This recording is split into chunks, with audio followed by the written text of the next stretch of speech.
Good day, adventures. This is more Drunken Blade over at the Dwarven Workshop. In case if you guys don't know, I build a lot of projects online, and I build projects a lot of times um, with requests in mind. Simply stated, I throw it out there to the internet and say, "Hey, what do you want me to build?" And this is something that Luminous Figure Painters. Go check them out on TikTok. They got a lot of cool stuff that they do. And I threw it out there. What do you want me to build? And this is what they wanted me to build. So what they wanted me to build is and I had never heard of this thing, and I don't know why. It is a cautionary tale, um, but it is the Dread Gazebo, and the Dread Gazebo. It's kind of a cautionary tale, and I'll let you guys go on the internet and Google it. Okay, so we started off with, if you've been following me on TikTok, and I will put a video together on the piece by piece version of this. It starts off with that wire sculpted armature that I did, which looked horrendous. I mean, come on, guys, that thing was like that was scary, but it was a wire. It was wire, and I had to have something going on. Then we went to some of the modeling on this and filling in some of that with aluminum foil. I like to use aluminum foil underneath here. Um, and then we just kept building it up, building it up. We got to this point. So at this point, what we have is that I still don't have this camera 110%. Let's just stick it right there for a second. Um, and starting to model all these things in. The good thing is that this doesn't have to be 100% smooth surface. Thank God. Because the clay that I was using is an air dry clay.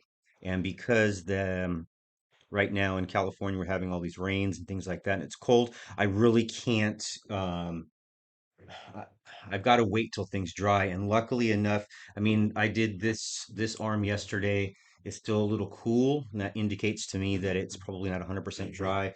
This one I did the day before. It seems to be a little bit more warm. So, yeah, I just modeled the rest of this out, and this is just rough. If you're ever going to do this in an air dry clay, probably pick up a better air dry clay. And I will put something out there on the different types of air dry clay that I've used in the past. And this one was just, I had a 40% off coupon, and I thought, you know, this is 2 pounds of air dry clay that's been used.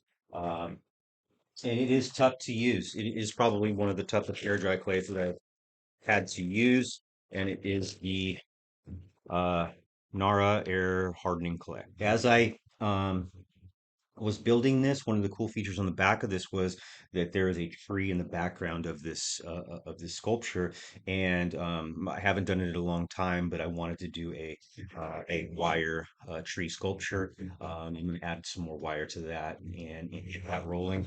But for the most part, this is where we're at. Yesterday, I added in, not only did I finish off the arm, but I also added in all the tooth sockets. I would know what it was, but I had no idea what this thing was. But what we're going to do is I've cut out on the Proxxon, I've cut out some thin pieces to put on the back. Um, yeah, when I initially saw some pictures of this, I was like, "That's the ugliest thing in the world." But the pictures I was seeing was these pictures of like a gazebo with some tentacles around it. I thought it was kind of boring. And then I ran across this picture. I'm like, "Holy crap! That's something I have to build." But I have to take a little bit of I can't build this thing 100% the way it looks in this picture. There's some perspective that I'm missing from it. So I'm interpreting this the best way I can. Um, and with the gazebo portion of it, the gazebo I can do, and those I can do those in my sleep. Um, but the rest of it was really interpretation. I saw this tree on the back, and this tree on the back is, just sliding off the back. So what we're going to do today is, before I start in modeling some of the other um, putting in some more of the wire to get some more sculpture out of this. What I wanted to do is I wanted to have this tree look like it's kind of lifting and falling off of his back, as well as some of the ground that he's coming up out of. He kind of dug out a little bit of a trench here in the front to kind of represent that he was coming out of um, coming out of the ground because it is an earth elemental. Um, And I didn't mind having this rough kind of texture onto it because it was just a little bit easy for me to. We're going to be covering a lot of this up with more texture and stuff like that, so I didn't have to do it, true to like like the skin is so perfectly smooth on your hand. It's Earth Elemental. It's rough. It's tough. It's got these basic principles that we'll buy into. But with this piece here, I want this tree to look like it's actually falling off of his back. So what I'll do is I'll pull this back a little bit. And what we're going to do is we're going to put a piece in here. We're going to throw a piece in here that just is going to be lifting up. And then I'll utilize some wire and stuff. And after it's glued in, I'm going to put some wire in here so that it looks like the roots. We'll take something like this because I want it kind of round. I notice when they pull out of the ground, it's kind of a round shape anyway. So I'm gonna utilize that. So with this piece here, um, we're just gonna freeform some of this. Put down my cutting board, um, and just get some forms thrown in here real quick. It's not that big of a deal, what it looks like. Let's go back to the other view. I think I like the other view a little bit better. You guys tell me. I'm not 100% sure. I gotta get maybe focusing on this thing too. Me and my hat. I'm not allowed to turn my hat around. I get called out on turning my hat around. Get called out on a lot of things sometimes. But for the most part, we're just building, building, building. Let's just throw this little piece in here real quick. All right, there's fine.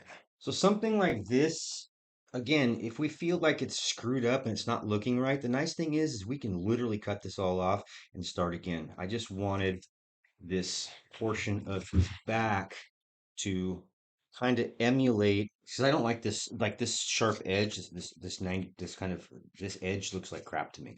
So we're gonna get rid of that edge, and I'll show you how we get rid of some of these other edges. And again, a lot of this stuff is going to be hidden by um more terrain features in the grass and things like that. And even with the way this tree is coming up, I think that again, I think I need to really pull this up more. So with these kind of pieces up here that I'm not 100% satisfied with, let's move this off of here and see if I got that right camera view here. For example, this piece right here, there's a missing piece in here for like it falling down. Who cares? But I don't like the way it comes to such a sharp point and angle.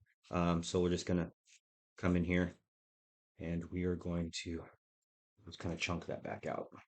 Same thing with this piece here, how it comes around.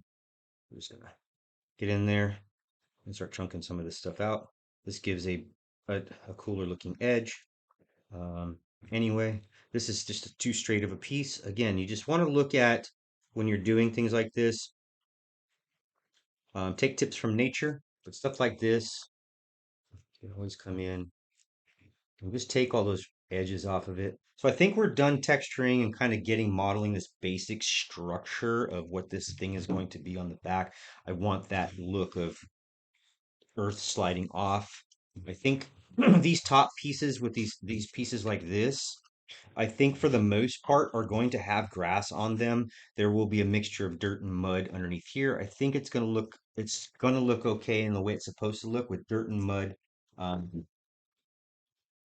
flowing off of his sides. I think that's the way it works. I noticed the picture, it looks like a lot of stuff is in that falling mode. And the way we're going to kind of utilize this side and achieve that, I may put another piece right here. May actually, maybe not. We'll see. Is we're going to use some basic modeling techniques in which we use a combination of um, this natural sisal, it's jute. Once again, this is more Drunken Blade, and I'm wishing you all a safe and happy gaming experience. Most of you guys will be gaming tonight, so have fun. Uh, DMs, no TPKs tonight, none. No TPKs. We want to start the new year off with fresh new characters. Have fun, guys, and once again, be kind.